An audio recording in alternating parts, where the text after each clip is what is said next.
সংঘর্ষের জেরে ঢাকা বিশ্ববিদ্যালয় ও ৭ কলেজে ক্লাস পরীক্ষা বন্ধ। দুপুরে ভিসির সঙ্গে অধ্যক্ষদের বৈঠক।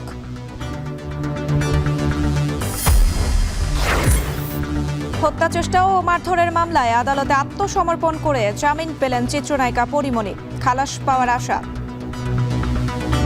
আমি বিশ্বাস করি আমি আসলে ন্যায় বিচার পাবো, আর আপনারা আমার সাথে থাকবেন। এই ভালোবাসা নিয়েই আসলে আমি জিততে চাই।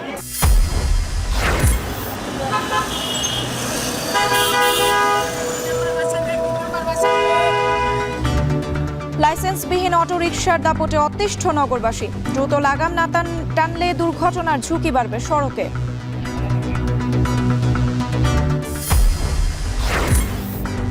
এবং অবশেষে গাজার উত্তরাঞ্চলের নেতাজারিম করিডোর খুলে দিল ইসরায়েল। নিজ এলাকায় ফিরছেন বাস্তুচ্যুত লাখো ফিলিস্তিনি।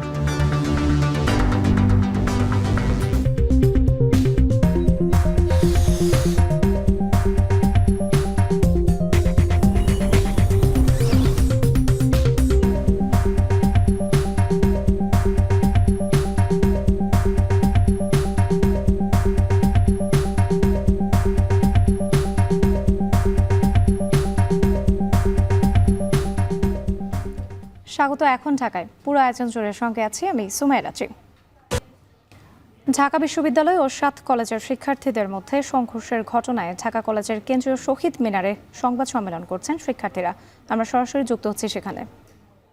হত্যার উদ্দেশ্যে হামলা সহ ঢাকা কলেজের শিক্ষার্থীদের ওপর নিউ মার্কেট থানা পুলিশের ন্যাক্কারজনক হামলার ঘটনায় এসি ওসি সহ জড়িত পুলিশ কর্মকর্তাদের প্রত্যাহার করে তদন্ত সাপেক্ষে বিভাগীয় ব্যবস্থা গ্রহণ করতে হবে। ৩. ঢাকা বিশ্ববিদ্যালয় যে সকল শিক্ষার্থী কর্তৃক ইডেন কলেজ ও বদরুন্নেসা কলেজ সহ ৭ কলেজের নারী শিক্ষার্থীদের সম্পর্কে কুরুচিপূর্ণ মন্তব্য ও অশালীন অঙ্গভঙ্গির সঙ্গে জড়িতদের বিচারের আওতায় আনতে হবে। ৪. ঢাকা বিশ্ববিদ্যালয়ের সাথে ৭ কলেজের একাডেমিক এবং প্রশাসনিক সম্পর্কের চূড়ান্ত অবসান ঘটিয়ে ২৪ ঘন্টার মধ্যে বাতিল করে শিক্ষার্থীদের দাবি অনুযায়ী স্বতন্ত্র বিশ্ববিদ্যালয়ের রূপরেখা প্রণয়ন করতে হবে। ৫. উদ্বুদ্ধ পরিস্থিতি সমাধানের জন্য প্রধান উপদেষ্টা, শিক্ষার্থী উপদেষ্টা নাহিদ ইসলাম, ইউজিসির সদস্য এবং ঢাবির ভিসির সমন্বয়ে ৭ কলেজের শিক্ষার্থীদের প্রতিনিধি টিমের সাথে তাৎক্ষণিক উচ্চ পর্যায়ের মিটিংয়ের মাধ্যমে এই ঘটনার সমাধান করতে হবে। ৬. ঢাকা বিশ্ববিদ্যালয়ের সংশ্লিষ্ট এরিয়াতে সিটি কর্পোরেশনের জনসাধারণের জন্য উন্মুক্ত করে দিতে হবে।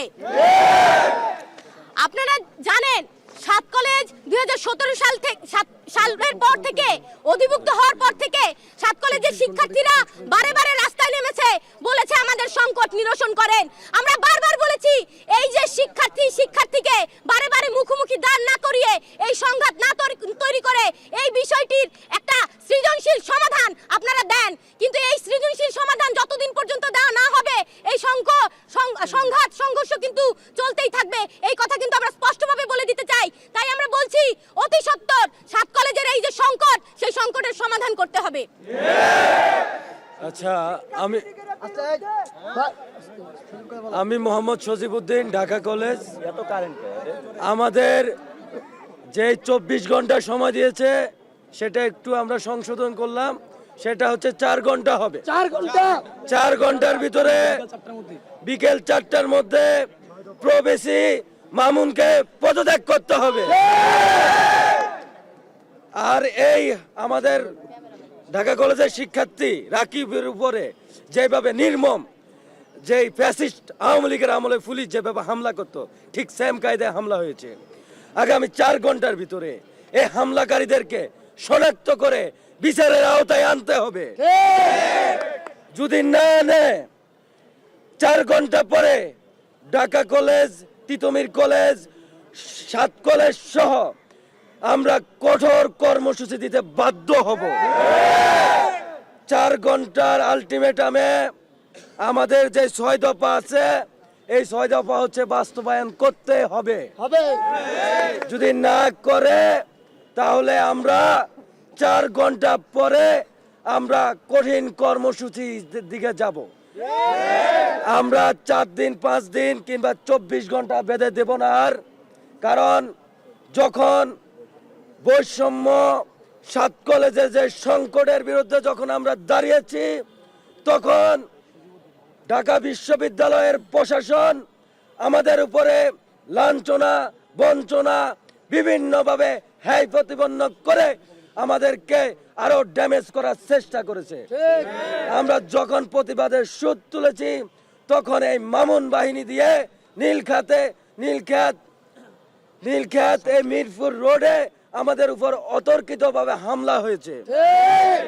যদি 4 ঘন্টার ভিতরে আমাদের দাবি বাস্তবায়ন না হয়, আমরা কঠিন কর্মসূচির দিকে যাব। আমাদের আহত আমরা 7 জন, এখন পর্যন্ত আমাদের গুরুতর আহত আছে 3 জন, আর হচ্ছে 7 জন, আর হচ্ছে আনুমানিক হচ্ছে আপনার 10 জনের মতো আছে। 10 জন হচ্ছে দৃশ্যমান যারা এখন আমাদের হলে আছে, আর নরমালি হচ্ছে 50+ হবে আমাদের যারা আহত হয়েছে সবগুলি। গতকালকে ঢাকা বিশ্ববিদ্যালয়ে যে ঘটনা ঘটেছে, সেই ঘটনার সাথে ছাত্র দলের সম্পৃক্ততা আছে বলে কি অভিযোগ উঠেছে? না, অবশ্যই না। পেয়েছেন কিনা আরেকটি বিষয়, আপনারা কি ধরনের কঠোর কর্মসূচি দিবেন? ঢাকা ব্লকেট নাকি কি করবেন একটু বিস্তারিত জানাবেন। আমাদের গত আপনার প্রথম কোশ্চেনটা, আপনারা যে আলটিমেটাম দিয়েছিলেন গতকাল সংবাদ সম্মেলন করে, প্রতিটা প্রতিষ্ঠানে আপনারা অবরোধ ডাক দিয়েছিলেন, সেটি কেন করেননি সকাল থেকে এবং সংবাদ, সেটাও একটু ক্লিয়ার করবেন। কালকের আপনার কোশ্চেনের অ্যান্সার দিই। কালকে আমরা হচ্ছে জনদুর্ভোগের কথা চিন্তা করে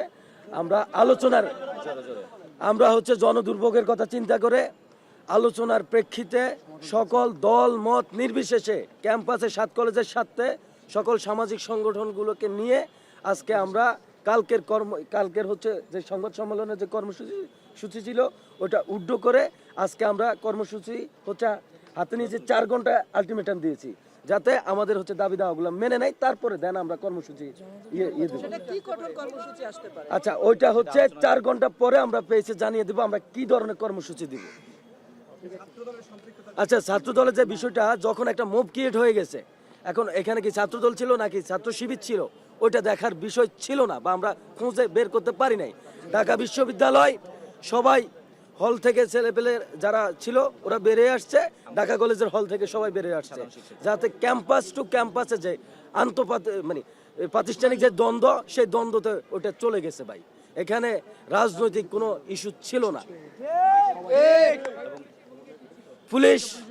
পুলিশের ভূমিকা ছিল যখন আপনার নীলক্ষেত থেকে দাওয়া পাল্টা দেওয়া শুরু হয়েছে, তখন আমি নিজেই মহসিন ভাইকে কল দিয়েছি থানায়, আপনি দুদিকেই ছত্রভঙ্গ করে দেন। কিন্তু পুলিশ কি করছে, ঢাকা বিশ্ববিদ্যালয়ের শিক্ষার্থীদেরকে পিছনে নিয়ে প্রটোকল দিয়ে আমাদের উপর টিএসএল তারপর যখন আমাদের ইডেনের বোনেরা যখন বেরোয় আসছে, তখন নীলক্ষেতে ঢাকা বিশ্ববিদ্যালয়ের শিক্ষার্থীরা তাদের প্রতি হচ্ছে কুরুচি মন্তব্য দিয়ে হচ্ছে কি ইট পাটকেলও মারছে, ইভেন হচ্ছে কি তারা হচ্ছে কি কুরুচি মূলক হচ্ছে কি মন্তব্য দিয়েছে। আর কোনো প্রশ্ন? বিদ্যুৎ যে বন্ধ, এই এরিয়াতে মাঝে মধ্যে বিদ্যুৎ থাকে না, কালকেও বিদ্যুৎ ছিল না। ইভেন যখন এটা সম্পর্কে এক্স্যাক্টলি হচ্ছে আমরা কিছু জানি না, তবে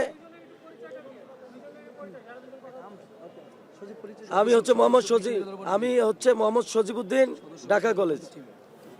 আমি সুমাইয়া আক্তার, ইডেন মহিলা কলেজ। দেখুন, কালকে যখন আমরা দেখলাম যে ঢাকা কলেজের শিক্ষার্থীরা নেমে এসেছে, তাদের উপরে ঢাকা বিশ্ববিদ্যালয়ের শিক্ষার্থীরা অতর্কিতভাবে হামলা করেছে, তারপরে কিন্তু ঢাকা ইডেন কলেজের সকল মেয়েরা রাস্তায় নেমে এসেছিল এবং এর প্রতিবাদে তারা কথা বলতে শুরু করে। কিন্তু আমরা সেখানেও দেখেছি যে পুলিশ বিজিবি পরবর্তীতে কিন্তু সেখানে টিয়ারশেল নিক্ষেপ করেছে, আমাদের অনেক মেয়ে শিক্ষার্থী কিন্তু আহত হয়েছে, আঘাতপ্রাপ্ত হয়েছে। ফলে আমরা বলছি, এই যে জুলাই অভ্যুত্থানের সময় আমরা দেখেছিলাম 15ই জুলাই পুলিশ এবং ছাত্রলীগের পেটোয়া বাহিনী সাধারণ শিক্ষার্থীদের হামলা করেছিল, আমাদের নারী শিক্ষার্থীদের আহত করে। ঢাকা বিশ্ববিদ্যালয় ও 7 কলেজের শিক্ষার্থীদের মধ্যে সংঘর্ষের ঘটনায় ঢাকা কলেজের কেন্দ্রীয় শহীদ মিনারে সংবাদ সম্মেলন করেছেন শিক্ষার্থীরা। আমরা সরাসরি যুক্ত ছিলাম সেখানে। ব্যবসায়ী নাসির উদ্দিনকে হত্যা চেষ্টা মামলায় আদালতে আত্মসমর্পণ করে জামিন পেলেন চিত্রনায়িকা পরিমণি। পরে তিনি বলেন, জামিনের মাধ্যমে প্রাথমিক বিজয় হয়েছে, মামলা থেকে খালাস পেলে আসবে চূড়ান্ত বিজয়। তবে তার আইনজীবী জানান, ন্যায় বিচার পেতে উচ্চ আদালতে যাবেন তারা। আরও জানাচ্ছেন রাব্বি হোসেন। অভিনয় জগৎ কিংবা ব্যক্তিগত জীবন সবসময়ই আলোচনায় সমালোচনায় থাকা চিত্রনায়িকা পরিমণি আবারও হাজির আদালতে। 2021 সালে পরিমণি ও তার সহযোগীরা সাভারের বোট ক্লাবে ঢুকে ক্লাব ভাঙচুর ও ব্যবসায়ী নাসির উদ্দিনকে মারধর করেন। এই ঘটনায় নাসির উদ্দিন হত্যা চেষ্টা মামলা করেন পরিমণি ও তার সহযোগী জুনায়েদ বুগদাদি জিমির বিরুদ্ধে। রবিবার নাসির উদ্দিনের মামলায় চার্জ গঠন করে গ্রেপ্তারি পরোয়ানা জারির মাধ্যমে মামলার বিচার কাজ শুরুর আদেশ দেন আদালত। সোমবার সকালে আদালতে আত্মসমর্পণ করে জামিন চান পরিমণি। পরে আদালত তার জামিন মঞ্জুর করেন। জামিন পেয়ে পরিমণি বলেন, খালাস পাওয়ার মাধ্যমে চূড়ান্ত বিজয়ের আশা করছেন তিনি। জানান, আদালতের প্রতি আস্থা রয়েছে তার। একটা পাল্টা মামলা করা হলো শুধু দমানোর জন্যই, তার কিছু না। এবং এটা বিচারাধীন। আমার বিশ্বাস যে আমি সঠিক বিচার পাবো, আমি ন্যায় বিচার পাবো। পরিমণির আইনজীবী বলেন, পরিমণির মামলা চলার মধ্যেই ব্যবসায়ী নাসির উদ্দিন মামলা দায়ের করেন। একই সাথে দুটি মামলা চলতে পারে না বলেও জানান তিনি। আমরা মনে করি যে এই বিষয়ে আরেকটি মামলা চলমান থাকা সঠিক হয়নি বলে আমরা আইনজীবীরা মনে করেছি বলেই দরখাস্ত দিয়েছিলাম। তো যাই হোক, আমরা ট্রায়াল ফেস করব। আমরা মনে করি যে এই মামলায় একই ঘটনা যেহেতু পরিমণির বিরুদ্ধে শেষ পর্যন্ত কিছুই হবে না বলেই আমরা মনে করি। এদিকে গত 25 জানুয়ারির ফেসবুক পোস্টের বিষয়ে কিছু বলতে রাজি হননি পরিমণি। রাব্বি হোসেন, এখন, ঢাকা। দুর্যোগ ব্যবস্থাপনা ও ত্রাণ মন্ত্রণালয়ের সাবেক প্রতিমন্ত্রী ডাক্তার এনামুর রহমানকে গ্রেপ্তার করা হয়েছে। রোববার রাতে বসুন্ধরা এলাকা থেকে গ্রেপ্তার করা হয় তাকে। তার বিরুদ্ধে জুলাই আন্দোলনের ঘটনায় একাধিক মামলা রয়েছে বলেও জানানো হয়। তিনি 10ম ও 11শ জাতীয় সংসদে ঢাকা 19 আসন থেকে নির্বাচিত সংসদ সদস্য। এর আগে তার বিরুদ্ধে ক্ষমতার অপব্যবহার করে সম্পদের অভিযোগ অনুসন্ধানের সিদ্ধান্ত নেয় দুর্নীতি দমন কমিশন।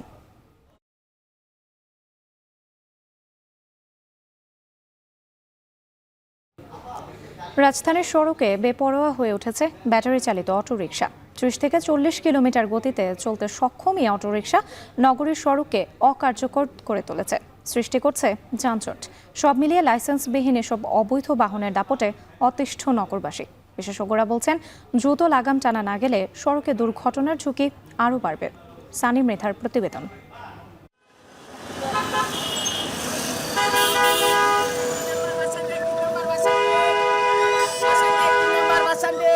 যেন মগের মুল্লুক, জেলা শহর বা মফস্বল না, এ চিত্র খোদ রাজধানীর, তাও আবার মূল সড়ক ছাপিয়ে দোতলা সড়কে।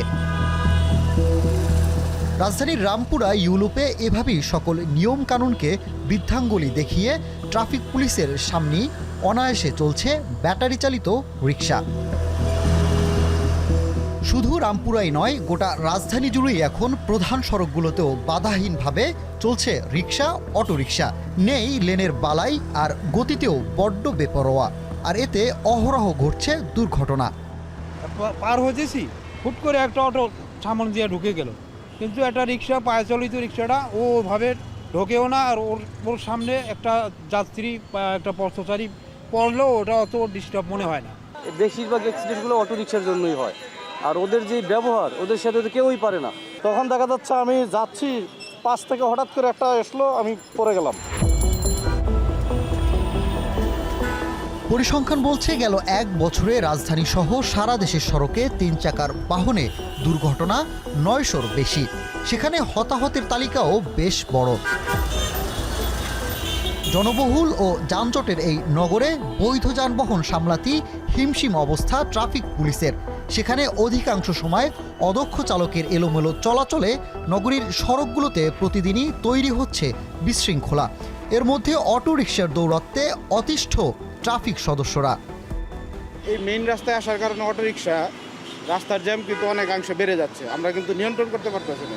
আপনি মনে করেন হরেন দিলে গাড়ি চাপে না, কি মাঝখান দেওয়া যায়, এখন লেন দিলে লেন মানে না। ওরা ডান বাম তো কিছু মানে না, ট্রাফিক সিগন্যাল মানে না, যে এত টাকা দামের গাড়ি এর অটো রিক্সাটার জন্য অনেক ক্ষতিগ্রস্ত তো আমরা পড়ে যাই ড্রাইভাররা। ঠিক আছে, আমরা যদি আবার কিছু কই আমাদের আবার হুমকি দেয় রিক্সাওয়ালারা, আমাদের সাথে পাল্লা দিয়ে চলে।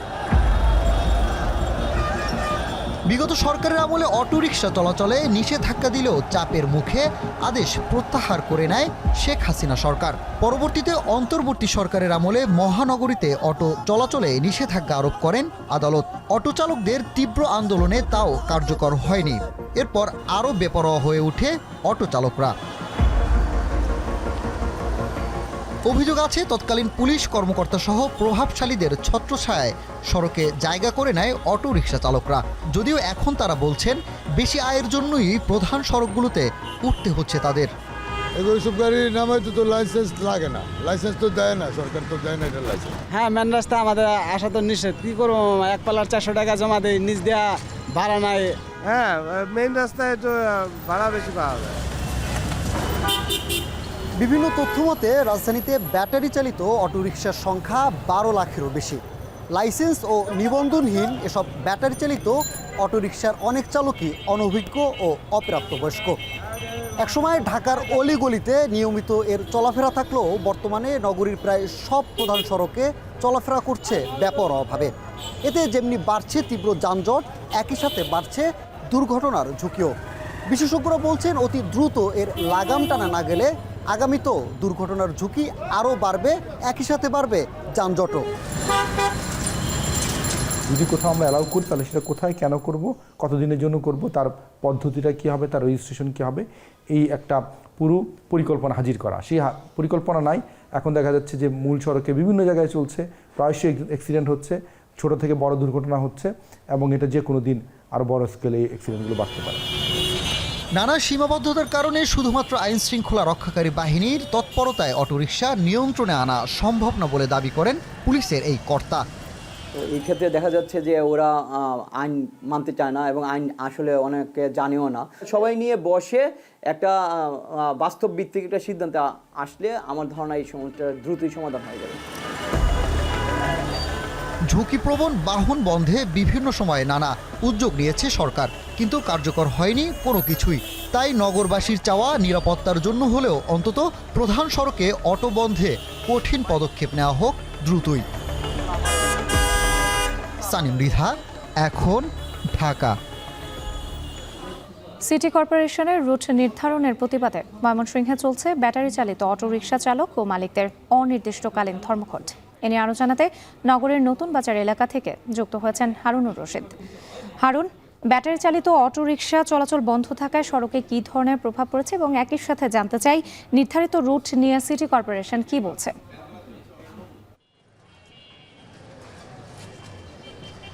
সড়কে শৃঙ্খলা ফেরাতে এবং ময়মনসিংহ নগরীর যে দীর্ঘদিনের যে সমস্যা যানজট, সেই যানজট নিরসনের জন্য ময়মনসিংহ সিটি কর্পোরেশন অটোরিকশা বিশেষ করে ইজি বাইক চলাচলের জন্য 6টি রুট নির্ধারণ করে দিয়েছে এবং এই 6টি রুটেই সিটি কর্পোরেশন বলছে যে এই রুটগুলোতেই ইজি বাইক বা অটোরিকশা চলাচল করবে, এর বাইরে অন্য কোথাও ইজি বাইক অটোরিকশা চলাচল করতে পারবে না। এবং এই সিদ্ধান্তের প্রতিবাদে ইজি বাইক বা অটোরিকশা চালক মালিকরা কিন্তু আজকে থেকে অনির্দিষ্টকালের ধর্মঘট পালন করছে এবং এই ধর্মঘটের ফলে কিন্তু আজকে সকাল থেকে ময়মনসিংহ নগরীতে ইজি বাইক বা অটোরিকশা কিন্তু চলাচল করছে না। তবে ব্যাটারি চালিত অন্যান্য যে রিক্সা রয়েছে বা মিশুক রয়েছে সেগুলো কিন্তু চলাচল করছে। তো হঠাৎ করে এই ধর্মঘটের কারণে ইজি বাইক না চলার কারণে কিন্তু মানুষের মধ্যে কিছুটা দুর্ভোগের সৃষ্টি হয়েছে। তবে ব্যাটারি চালিত রিক্সা এবং মিশুকের কারণে কিন্তু এর খুব বেশি প্রভাব পড়ছে না। তারপরেও মূলত এই ময়মনসিংহ নগরীর কিন্তু যে গণপরিবহন বা চলাচলের যে বিষয়টি সেটি বেশিরভাগ জায়গা দখল করে আছে অটোরিকশা বা ইজি বাইক এবং হঠাৎ করে এটি বন্ধ হয়ে যাওয়ার কারণে কিন্তু কিছুটা মানুষজন সমস্যায় পড়েছেন এবং আমরা দেখতে পাচ্ছি যে মানুষজন কিন্তু অনেক জায়গায় হেঁটে স্বল্প দূরত্বে যারা তারা হেঁটেই চলাচল করছেন এবং আরেকটি সমস্যার তৈরি হয়েছে যেটি ইজি বাইক না থাকার কারণে রিক্সা এবং মিশুক যারা চালাচ্ছেন তারা কিন্তু ভাড়া বাড়িয়ে দিয়েছেন, অর্থাৎ অন্যান্য দিনের তুলনায় কিছুটা বাড়তি ভাড়া দিয়ে মানুষজনকে চলাচল করতে হচ্ছে। তবে শহরের যে চিরচেনা যানজট, সেই যানজট পরিস্থিতি কিন্তু নেই। যারা রিক্সা এবং মিশুকে চলাচল করছেন তারা কিন্তু নির্বিঘ্নেই শহরের এক প্রান্ত থেকে অন্য প্রান্তে যেতে পারছেন। এখানে কিন্তু যানজটের তেমন সমস্যা হচ্ছে না, তবে কিছুটা সংকট তৈরি হয়েছে। স্বল্প দূরত্বে মানুষজন হেঁটে যাচ্ছেন। বিশেষ করে আজকে থেকে কিন্তু মাস্টার্সের ফাইনাল পরীক্ষা শুরু হয়েছে। 1টা থেকে এই পরীক্ষাটি শুরু হবে। যারা দূর দূরান্ত থেকে এই পরীক্ষা দিতে আসছেন তারা কিন্তু কিছুটা পরিবহন সংকটের মধ্যে পড়েছেন। তবে নগরবাসী বলছেন যে এই ইজি বাইক যে ধর্মঘট চলছে বা অটোরিকশার ধর্মঘট চলছে, এটার বিষয়ে কিন্তু এখনই সিদ্ধান্ত নিতে হবে এবং নগরবাসী আশা করছেন যে শহরের মধ্যে সিটি সার্ভিস চালু করার জন্য, সেটি বাস হতে পারে বা লেগুনা হতে পারে, এই সার্ভিসগুলো চালু করা হলে কিন্তু মানুষজনের যে অটোরিকশার কাছে যে সাধারণত মানুষজন জিম্মি, সেই জিম্মি দশা কিন্তু অনেকটাই কাটবে। তো এই ছিল আমার কাছে ময়মনসিংহ নগরী থেকে সর্বশেষ। ময়মনসিংহে অনির্দিষ্টকালের জন্য ধর্মঘট পালন করছেন অটোরিকশা চালক ও মালিকরা। এ নিয়ে বিস্তারিত জানাতে যুক্ত ছিলেন হারুনুর রশিদ। চাকরি জাতীয়করণের দাবিতে আজও রাজধানীর শাহবাগ এলাকায় অবস্থান নিয়েছে ইবতেদায়ী মাদ্রাসার শিক্ষকরা। এ নিয়ে আরও জানাতে যুক্ত হয়েছেন গালিব ইবনে রিয়াজ। গালিব, আন্দোলনরতরা এখন পর্যন্ত কোনো আশ্বাস পেয়েছেন কিনা, এবং একই সাথে জানতে চাই এই যে শাহবাগে তারা আন্দোলন করছেন, সেখানে যেহেতু ভিড় রয়েছে একটা, সেক্ষেত্রে সাধারণ মানুষের ভোগান্তি কি ধরনের সেটা জানতে চাই আপনার কাছ থেকে। রাত্রি, আশ্বাসের কথা আপনি যেটা বলছিলেন সেটি এখন পর্যন্ত এখানে আসার পরে আমি যেই স্বতন্ত্র ইবতেদায়ী যে মাদ্রাসার যারা প্রতিনিধি এখানে রয়েছে তাদের সাথে কথা বলেছিলাম। তারা বলছে এখন পর্যন্ত কোনো আশ্বাস তারা পাননি। আর দ্বিতীয় যে বিষয়টি সেটি হচ্ছে যে তারা এখন যেখানে অবস্থান করছেন সেটি হচ্ছে ঠিক জাদুঘরের একটু পেছনে, সামনের একটু পেছন সাইডে তারা এখন রাস্তার উপরে বসে আছেন। এখানে রাস্তার একটা পাশ বন্ধ করে আরেক পাশ দিয়ে যানবাহন চলাচল করছে। সেই জায়গায় খানিকটা মানুষের দুর্ভোগ হচ্ছে, কিন্তু শাহবাগের প্রধান যেই চত্বর, সেই চত্বরে কোনো যানবাহনের কোনো চলাচলে বিঘ্ন তৈরি হচ্ছে না তাদের এই অবস্থানের জন্য। আমি এখানে আসার পরে দেখছি যে এখানে প্রায় আপনি দেখতেই পাচ্ছেন যে কয়েকশো শিক্ষক এখানে অবস্থান করছে এবং তাদের যেই প্রধান যে দাবি, ঢাকা বিশ্ববিদ্যালয়ের শিক্ষা এবং গবেষণা ইনস্টিটিউট যে সুপারিশ করেছিল প্রাথমিক বিদ্যালয়ের মতো এই স্বতন্ত্র ইবতেদায়ী মাদ্রাসাকেও জাতীয়করণ করতে হবে, এই দাবিতে সেই সঙ্গে আরও 6টি দাবি নিয়ে তারা গত 19 তারিখ থেকে প্রেস ক্লাবের সামনে তারা অবস্থান কর্মসূচি গ্রহণ করেছিল এবং সেখান থেকেই তারা তাদের আন্দোলন করে আসছিল। গতকালকে যে ঘটনাটি ঘটেছিল সেটি হচ্ছে তারা স্মারকলিপি নিয়ে প্রধান উপদেষ্টার কার্যালয় বরাবর যাচ্ছিলেন, কিন্তু সেখানে এই শাহবাগে পুলিশ তাদেরকে বাধা দেয় এবং সেখানে কিছু ঘটনা ঘটে। জলকামান নিক্ষেপ থেকে শুরু করে কিছু শিক্ষক সেখানে আহত হন। এখন তাদের প্রধান যে দাবি, জাতীয়করণ তো করতে হবেই, একই সাথে গতকালকে যে পুলিশ যারা এর পেছনে যারা দায়ী তাদেরকে বিচারের আওতায় আনতে হবে। এখন পর্যন্ত কোনো আশ্বাস তারা পাননি। দেখা যাক, এইখানে তারা বলছেন যে তারা যোগাযোগ করার চেষ্টা করছেন প্রশাসনের সাথে। তারা আসলেই হয়তো কোনো একটা বিষয় যদি সুরাহা হয় তবেই তারা এখান থেকে তাদের আন্দোলন প্রত্যাহার করবেন। তো রাত্রি এই ছিল আমার কাছ থেকে শাহবাগ থেকে স্বতন্ত্র ইবতেদায়ী মাদ্রাসা শিক্ষকদের আন্দোলনের সর্বশেষ। রাজধানীর শাহবাগ এলাকায় অবস্থান নিয়েছে ইবতেদায়ী মাদ্রাসার শিক্ষকরা। এই খবর জানাতে সরাসরি যুক্ত ছিলেন গালিব ইবনে রিয়াদ। সচিবালয়ে কথা বলছেন স্বরাষ্ট্র উপদেষ্টা, আমরা সরাসরি যুক্ত হচ্ছে সেখানে। তাদের মাঠ আছে অথবা আমাদের সরোয়ার্দী উদ্যান আছে, এই সব জায়গায় এসে যদি প্রতিবাদটা করে সবচেয়ে ভালো। তা না হলে রাস্তাঘাটের এটা বন্ধ করলে একটা যানজটের হয়, এটা কিন্তু জনগণ কিন্তু একটা দুর্ভোগের ভিতরে পড়ে। অনেক সময় আছে যে ভালো পেশেন্ট যাচ্ছে, সে যেতে পারতেছে না, এটা আপনারা নিজেরও তো রিয়েলাইজ করেন।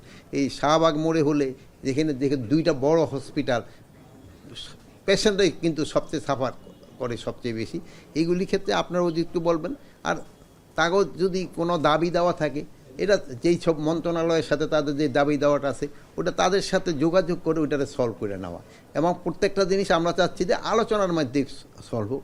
এখন কতগুলি দাবি আছে, তাদের যৌক্তিক দাবি থাকতে পারে বা যেটাই থাকে, মানে আলোচনার মাধ্যমে এই যৌক্তিক দাবি বা যেই দাবি থাকুক না কেন সলভ হবে। আমাদের দেশে যে কোনো আন্দোলন হলে আমরা দেখি স্যার, মানুষকে জিম্মি করার একটা প্রবণতা থাকে, রাস্তা ব্লক করা, এটা খুবই কমন প্র্যাকটিস। এবং এই 5 আগস্টে আপনারা যেটা বলছেন নতুন বাংলাদেশ হওয়ার পরেই আমরা অনেকগুলি শিক্ষা প্রতিষ্ঠানে অস্থিরতা দেখেছি। তারা কি মনে করছে যে আইন শৃঙ্খলা ব্যবস্থা অনেক বেশি ভঙ্গুর, পুলিশ শুরুর দিকে ওইভাবে অ্যাক্টিভ ছিল না, এ কারণে দাবি আদায় মৌসুম মনে করছে? না, আমরা ছাত্র ভাইরা এটা কোনো দিনই করতে পারে না।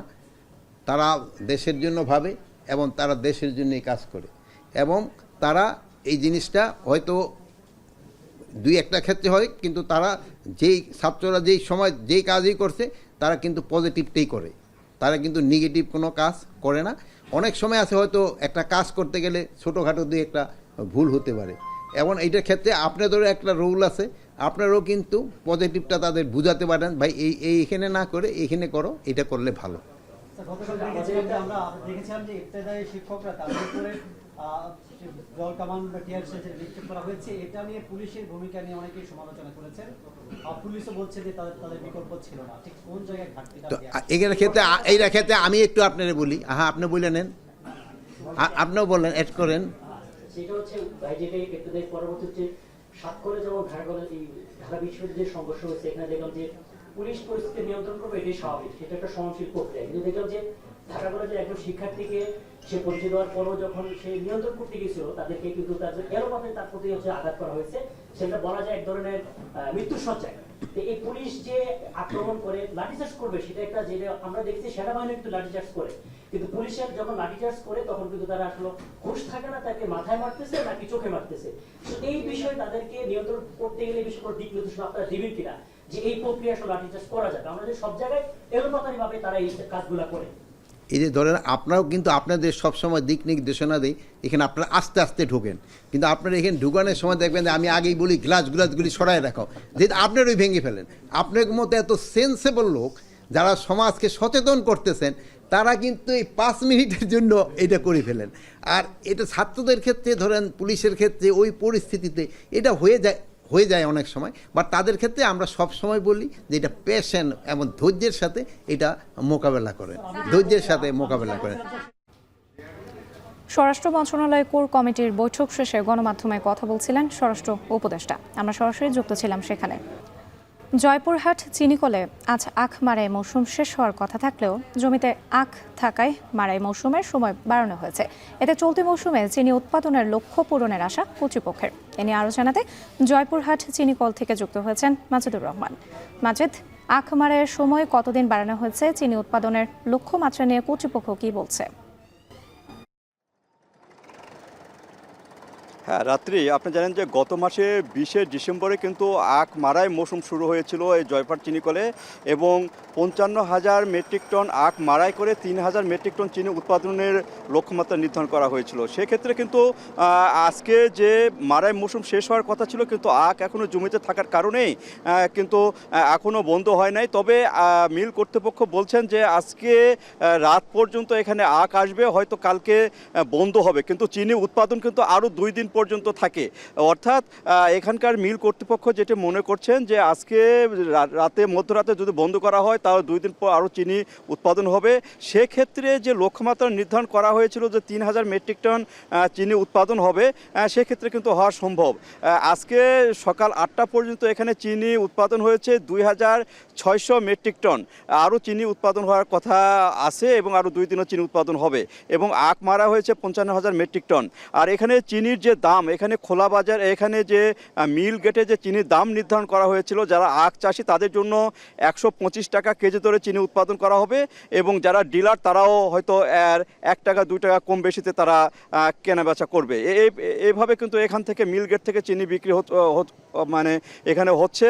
আর এখানে যে আখের যে কৃষকরা যেটি বলছেন, এইবারে কিন্তু আখে বিক্রি করার পরে যে টাকা পাওয়া, সে টাকা পাওয়াতে কোনো তাদের অসুবিধা হয়নি, তারা কিন্তু ঠিক মতনই টাকা পাচ্ছেন, এবং যে আখের দাম বৃদ্ধি হওয়ার কারণেও কিন্তু তারা যে আখ লাগানোর প্রতি যে তাদের যে আগ্রহ, সেটা কিন্তু বাড়ছে, এবং সামনের দিনগুলোতে কিন্তু আখ আরও বেশি উৎপাদন হবে এবং চিনিও বেশি উৎপাদন হবে বলে মনে করছেন এখানকার মিল কর্তৃপক্ষ। আর এখানে যে দেশের যে 15টি চিনিকল রয়েছে, সেই চিনিকলের মধ্যে 6টি চিনিকল কিন্তু এখন পর্যন্ত বন্ধ আছে, এবং এই বন্ধ চিনিকলগুলো যদি চালু করা যায় তাহলে হয়তো চিনি উৎপাদন আরও বাড়বে। সেক্ষেত্রে কিন্তু বিদেশি নির্ভরশীলতা চিনি আমদানিতে অনেকটা কমবে। তো এইভাবে কিন্তু এখানে মারাই মৌসুম এবারে শেষ হচ্ছে। রাত্রি এই ছিল আমার কাছে জয়পুরহাটের যে চিনি উৎপাদন লক্ষ্যমাত্রা, তার সর্বশেষ। জয়পুরহাট সুগার মিলে আখ মারাইয়ের সময় বৃদ্ধির খবর জানাতে যুক্ত ছিলেন মাজিদুর রহমান। প্রতিষ্ঠার 8 বছরেও নিজস্ব ক্যাম্পাস পায়নি রবীন্দ্র বিশ্ববিদ্যালয়। স্থায়ী ক্যাম্পাস নির্মাণের দাবিতে ঢাকা পাবনা মহাসড়ক অবরোধ করে বিক্ষোভ করছেন বিশ্ববিদ্যালয়টির শিক্ষার্থীরা। বিক্ষোভের আরও খবর জানাতে সিরাজগঞ্জের বিসিক বাস স্ট্যান্ড থেকে যুক্ত হয়েছেন রিফাত রহমান। রিফাত, বিক্ষোভ কর্মসূচির সবশেষ পরিস্থিতি কি? যান চলাচলে ভোগান্তির চিত্র কেমন?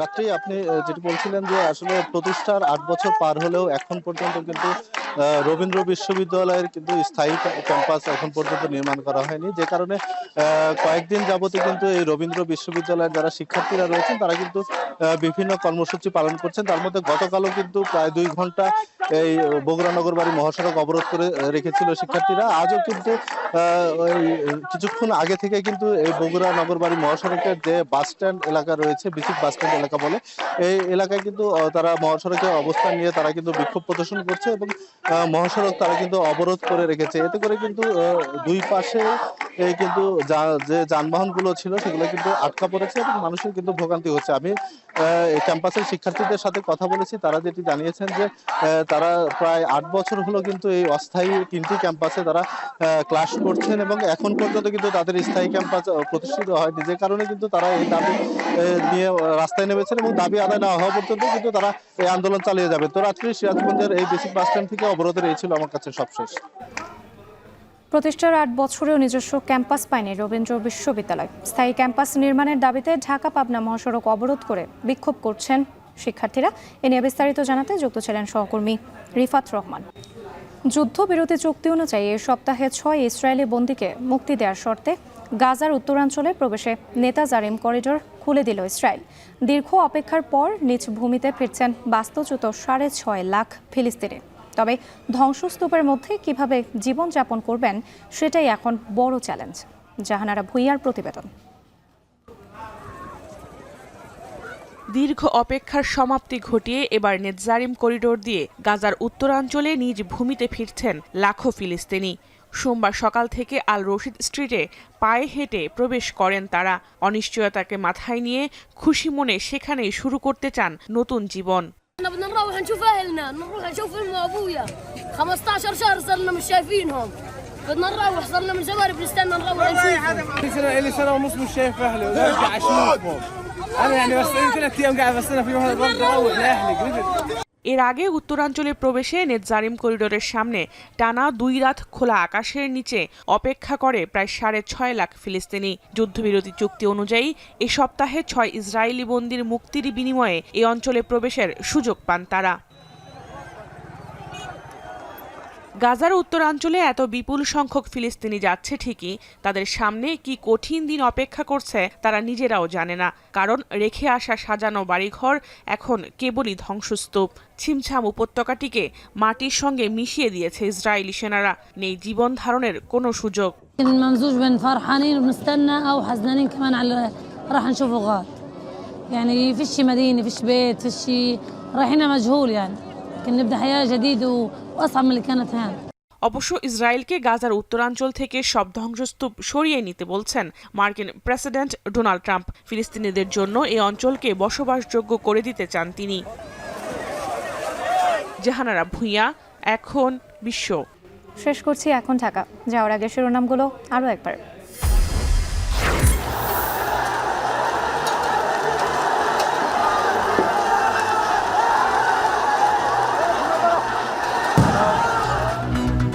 চার ঘন্টার মধ্যে হামলায় জড়িতদের গ্রেপ্তারের আলটিমেটাম 7 কলেজের শিক্ষার্থীদের।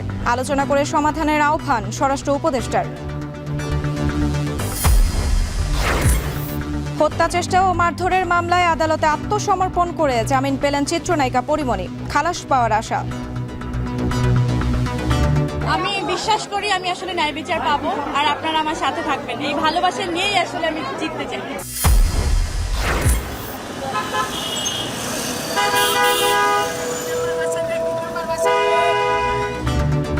লাইসেন্সবিহীন অটোরিকশার দাপটে অতিষ্ঠ নগরবাসী। দ্রুত লাগাম না টানলে দুর্ঘটনার ঝুঁকি বাড়বে সড়কে।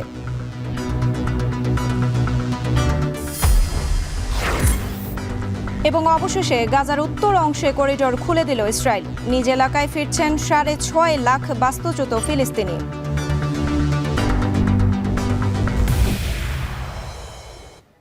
এই ছিল এখন ঢাকার আয়োজনে। এখন টেলিভিশন ওয়েবসাইটে দেখতে ভিজিট করুন www.ekon.tv। এছাড়া ফেসবুকে দেখতে ভিজিট করুন facebook.com/tv.ekon এবং ইউটিউবে এখন টেলিভিশন দেখতে ভিজিট করুন youtube.com/c/ekontv।